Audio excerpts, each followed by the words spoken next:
La verdad, un placer poder compartir con ustedes un ratito de experiencias, básicamente, que yo creo que es lo más rico, lo más enriquecedor para pensarnos a nosotros mismos como docentes, ¿no? Hay mucha teoría y está todo bien con la teoría, pero no hay mejor enseñanza que el compartir experiencias, que circulen los problemas, que el que compartamos nuestras tensiones, nuestras contradicciones y nuestras búsquedas por sobre todas las cosas.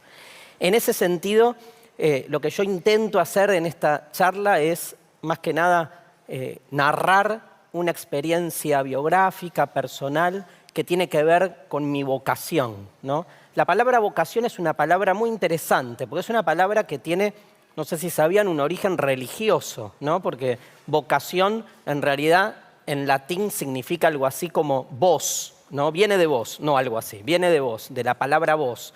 Y es como una voz interior que se supone que está en nosotros y a la que debemos escuchar para reconocer quiénes somos y qué debemos, en todo caso, realizar. Esa influencia de esta narrativa religiosa hace que uno esté como todo el tiempo muy pendiente de escucharse a sí mismo para entender por dónde pasa la cosa y a veces como cortar, ¿no? Lazos, cortar vínculos con un entorno social que también nos condiciona. La vocación, en todo caso, es esa tensión entre lo que uno cree que tiene que ser y lo que la sociedad exige de uno. Y en el caso de la docencia es un lugar bastante particular, un lugar bastante extraño, un lugar en el que todavía nos cuesta afirmarnos como para entendernos dónde estamos, ¿no? A mí me pasa muchísimo en estos últimos tiempos, a partir, de la exposición mediática, sobre todo gracias a Canal Encuentro y a los programas de filosofía que hacemos, que muchos chicos se me acercan a contarme, cómo les gustan los programas de filosofía y que quieren estudiar filosofía. Y la pregunta letal que me hacen en algún momento es, yo quiero estudiar filosofía, pero ¿de qué voy a trabajar además de docente? Es una herida en el corazón, porque a mí cuando me preguntan a qué te dedicas, yo no digo que soy licenciado en filosofía, digo docente. O sea, yo soy docente, me dedico a la docencia. Entonces la pregunta de ese chico que me dice, además de docente, me hiere, pero es doble problema. Primero, de qué va a trabajar un filósofo ya es todo un problema. Pero además, que la docencia esté vista como algo negativo, me parece un problema mayor, ¿no? Básicamente porque creo que la filosofía y la docencia son específicamente lo mismo. Creo que todos los docentes hacemos filosofía. El tema es qué tipo de filosofía hacemos. Creo que un profesor de biología hace filosofía, que un profesor de historia hace filosofía, cuando construyen en el aula un espacio de transferencia para que los chicos piensen y alcancen por sí mismos sus propios procesos de reflexión, de cuestionamiento, de adquisición del conocimiento. Y creo que hay muchos profesores de filosofía que paradójicamente no hacen filosofía, sino que enseñan historia lineal de la filosofía, que no es lo mismo. Pero hacer filosofía es un acto mayéutico, es parte de una vocación que tiene que ver con aquellos que elegimos esta profesión / vocación, que es la transferencia con el otro. Por eso, para ir cerrando, cuando ya de más grande me topé con uno de los textos más maravillosos para mí que explica lo que es un docente, lo que es alguien que se dedica a la crítica de la cultura, al cuestionamiento, que es un texto complejo pero fascinante de Nietzsche, que se llama Consideraciones intempestivas. Tiene ahí un capítulo que lleva como nombre Schopenhauer como educador, que es fascinante, muy disruptivo, muy provocador. Pude entender qué era lo propio, ¿no? ¿A qué se dedica un docente? En ese momento, lo que entendí era lo siguiente. Traté de comprender cuál era nuestro oficio. Traté de comprender cómo nos teníamos que relacionar con los chicos. Y lo entendí de esta manera. Miren, hago como una paráfrasis y explico lo que yo encontré en ese texto de Nietzsche con un ejemplo inventado. Imagínense que nos toca dar clase en un colegio hiperreligioso donde todos nuestros alumnos creen enfática y dogmáticamente en la existencia de Dios. ¿A qué me voy a dedicar? A molestarlos. No quiero que dejen de creer en Dios, Quiero molestarlos. Quiero que piensen. Si después del proceso de pensamiento elegís creer en Dios, te felicito. Si elegís dejar de creer, te felicito. Te felicito siempre que haya proceso, que haya ejercicio, que haya una vocación de querer pensar y cuestionarlo todo, que haya autonomía.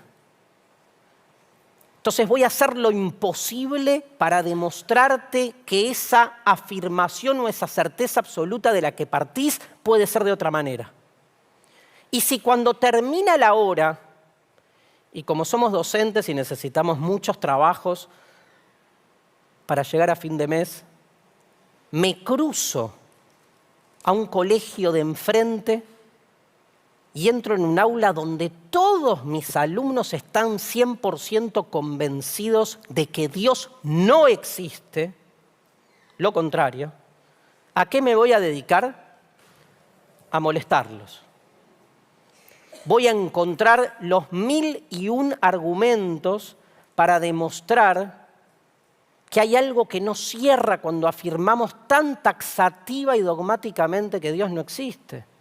¿Quién puede afirmar tamaña certeza con tanto absolutismo de conocimiento? ¿Quién puede realmente negar desde tamaña omnipotencia?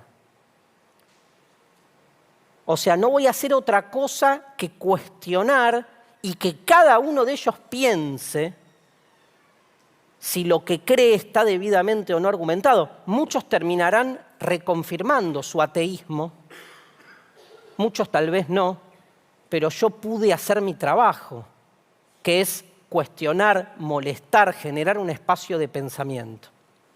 Y si cuando termina la jornada alguien que me estuvo mirando viene, se me acerca y me dice, Darío, sos un poco esquizofrénico. En un colegio dijiste que Dios no existe y en el otro colegio hiciste lo imposible por demostrar que Dios existe. Por favor, ¿en qué crees vos? Mi respuesta es simple, no importa, soy docente. Gracias.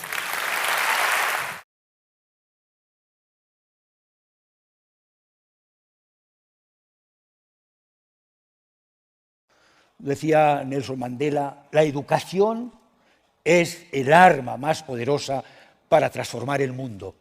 ¿Pero qué es? ¿Qué es la educación? Es un proceso con dos grandes componentes. El componente crítico, aprender a pensar. No qué pensar, aprender a pensar. Y ser capaces de discernir y de analizar dónde están las causas y los efectos para que sepamos pasar, como dice Paulo Freire, de una mentalidad ingenua a una mentalidad crítica. Y el otro componente de la educación es el componente ético, que muchas veces se olvida. La educación es también aprender a convivir, tener solidaridad, tener compasión, tener respeto a la dignidad de los seres humanos, sea cual sea su raza, su sexo, su religión. Y ahora alece ya el desocultamiento del ser, la verdad que está en las cosas, la superación de las trampas del lenguaje, nos va a ayudar a distinguir tres conceptos que frecuentemente se identifican de forma equivocada y muy peligrosa con educación. Primero, educación no es mera instrucción. Si todo el conocimiento que se adquiere en las escuelas sirviera para cómo dominar, explotar y engañar mejor al prójimo, más nos valdría cerrarlas. Porque lo que estaríamos haciendo en ellas es un poquito más sofisticada la ley de la selva. Cuando el más fuerte dominaba al más débil, teníamos un nivel de selva en que alguno, por su inteligencia, por su ingenio, por su astucia, podía sobrevivir. Cuando el que más sabe utiliza eso que sabe para explotar, dañar y engañar al prójimo, el nivel de selva es mucho más sofisticado, muy poquitos pueden sobrevivir en ella. En una universidad de la ciudad de Guadalajara, en México, vi un lema que yo aplicaría a todas las escuelas. Aquí tenemos que formar no a los mejores del mundo, sino a los mejores para el mundo. No hay conocimiento útil si no nos hace mejores personas. El segundo concepto con el que se confunde la educación es socialización. Socializar es incorporar a una persona con éxito a la cultura. ¿Está educado? Puede ser que no. ¿Por qué? Porque la educación tiene un elemento crítico y en la cultura hay muchas cosas malas. Hay sexismo, hay desigualdad, hay opresión, hay pobreza. Entonces la persona educada sabe analizar, pero como tiene el componente ético, se compromete con los valores. Y esto tiene especial vigencia en una cultura que contradice casi todos los presupuestos de la educación. ¿Qué dice nuestra cultura? Individualismo exacerbado, cada uno a lo suyo, sálvese el que pueda, al que Dios se la da, San Pedro se la bendice. Una madre pide limosna con su hijo y en un momento determinado la madre dice: hijo, qué pena esta vida, tener que pedir limosna, con la insolidaridad que hay, la vergüenza que da pedir, a veces hace frío, a veces hace calor. Y el chico que ya sabe cuál es el caldo de cultivo de esta cultura, le dice a la mamá: mamá, no te preocupes por mí, tú no te preocupes por mí, porque yo estoy seguro que el día de mañana voy a ser multimillonario y tu mamá solo tendrás que pedir para ti solita. Y en este caldo de cultivo nosotros decimos solidaridad, compasión. Competitividad extrema. Tienes que ganar a los otros, no ser el mejor de ti mismo, ganar a los otros. Obsesión por la eficacia. Relativismo moral. ¿Usted qué quiere? Poder, vale todo. ¿Quiere dinero? Vale todo. ¿Quiere fama? Vale todo. Capitalismo salvaje. Imperio de las leyes del mercado. Mirar hasta dónde penetran las leyes del mercado. Una profesora de Santiago de Compostela me dice que el primer día de curso puso a sus niños de 4 años una pegatina en la espalda, por si no les veía de cara llamarlos. Y a uno de los niños se le cae la pegatina, la recoge el niño del suelo y va su maestra con la pegatina y le dice: seño, se me ha caído el precio, se me ha caído el precio. Y en esa cultura, las instituciones educativas tienen que ser instituciones contrahegemónicas, van contracorriente. Y los profesionales de la educación tenemos que ser profesionales contrahegemónicos. Sé que es más fácil dejarse arrastrar por la corriente que ir en contra, pero solo a los peces muertos los arrastra la corriente. Voy a haceros un regalo para despedirme. Como soy profesor, no es de dinero. Como soy profesor, es de ideas y de sentimientos, de lo que somos un poquito más ricos. Es un cuento. Alguien ha dicho que la distancia más corta entre una persona y la verdad es un cuento. Este se titula La manzana que soñaba con ser una estrella. No estaba nada resignada con su condición. Estaba triste, avergonzada, porque veía que las estrellas tenían luz. Ella no. Y cuando el viento soplaba sobre el manzano, la manzana que soñaba con ser una estrella preguntaba al viento si las estrellas estaban fijas o se movían. Y el viento decía: viajan a grandes velocidades. Pero qué suerte, qué desgracia la mía. Yo sin luz. Y cuando los pájaros se posaban en el manzano durante el día, la manzana que soñaba con ser una estrella preguntaba a los pájaros si las estrellas de día eran retiradas del firmamento y se les colocaba por la noche. No, no. La luz del sol es más fuerte y por eso no se las ve, pero viajan también de día a grandes velocidades. ¡Ay, qué suerte! Y yo, qué desgraciada. Una familia sale al campo, se cobija debajo del manzano por azar. Y están preparando la comida y en los preparativos alguien choca con el tronco del manzano. La manzana que soñaba con ser una estrella cae al suelo. El niño de la familia que está correteando por allí la ve. Papá, mamá, una manzana madura, ¿la puedo comer? ¿Sí? ¿La puedo partir? Sí. Le dan un cuchillo. Hijo, no te cortes. Y el niño parte la manzana no del rabo al hoyo como solemos hacer. La parte en sentido transversal como voy a hacer aquí en esta mesa. Y cuando la parte en sentido transversal, el niño admirado dice: papá, mamá, una estrella. Y la estrella que ve el niño, en esa voz le hace descubrir a la manzana que eso que buscaba tan lejos lo tenía en su interior. Esta es la tarea de la educación.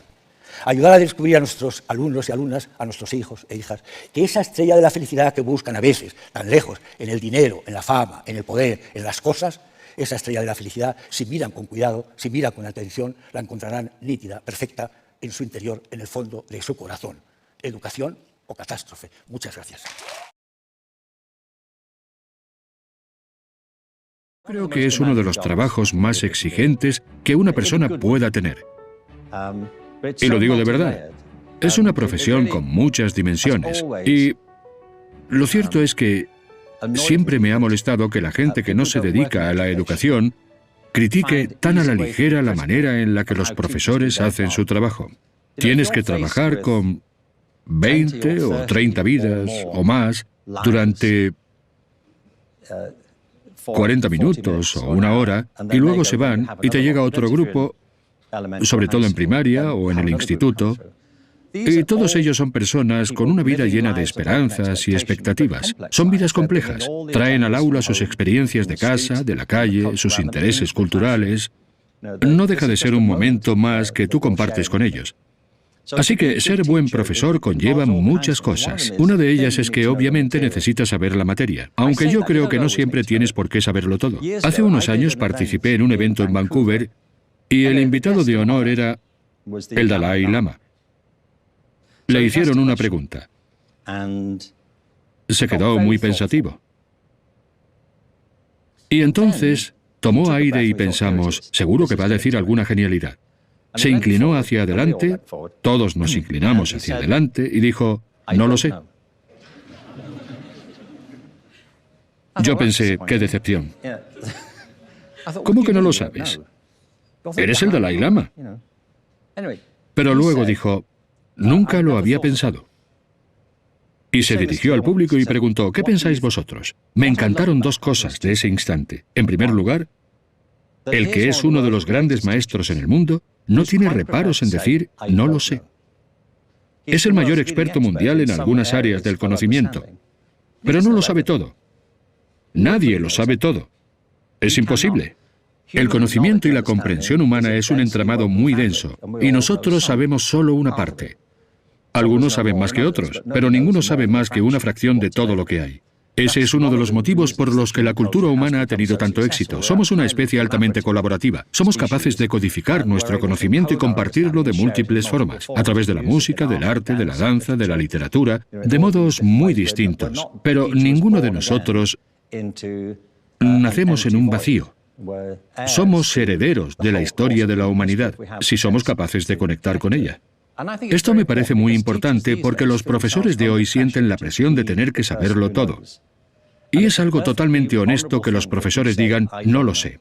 Socialmente todos soportamos la presión de fingir que sabemos cosas que no sabemos. Y lo segundo que dijo es algo muy sencillo. ¿Qué pensáis vosotros?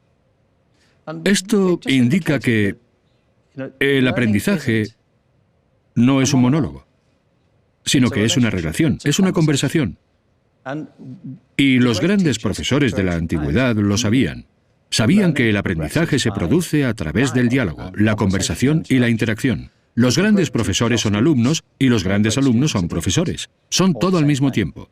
Así que eso es lo que conlleva ser un buen maestro de escuela. En parte, has de entender que formas parte de una relación, que no te limitas a transmitir lo que sabes a gente que no lo sabe. Eres un catalizador que mejora la comprensión de todos. Hay cosas que tienes que saber, pero un buen profesor debe conocer su materia, saber de su tema, pero también debe saber hasta dónde alcanzan sus conocimientos. Los buenos profesores también son buenos facilitadores.